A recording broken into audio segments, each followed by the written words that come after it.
एक छोटे से गांव के करीब एक पुरानी पहाड़ी थी जहां कोई नहीं जाता था। लोग कहते थे कि वहां कोई जादू छुपा है।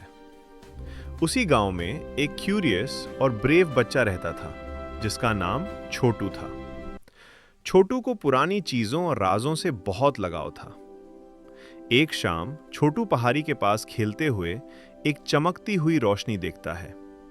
जब वो करीब जाता है तो उसे एक पुराना दरवाजा मिलता है जो हवा में खारा था और उस पर अजीब से निशान बने हुए थे। जैसे ही छोटू उस दरवाजे को छूता है, तेज रोशनी फैल जाती है और वो खुद को एक नए जादू भरे जहां में पाता है।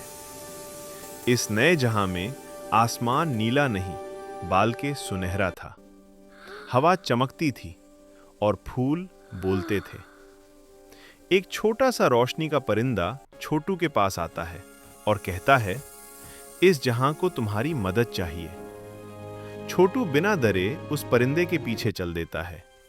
आगे जाकर वो देखता है कि इस दुनिया का नूर धीरे धीरे बुझ रहा है।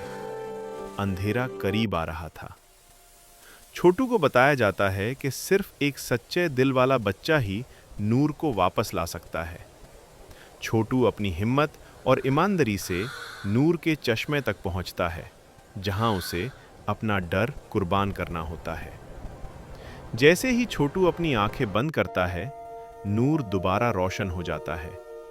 अंधेरा खत्म हो जाता है और पूरी दुनिया चमक उठती है।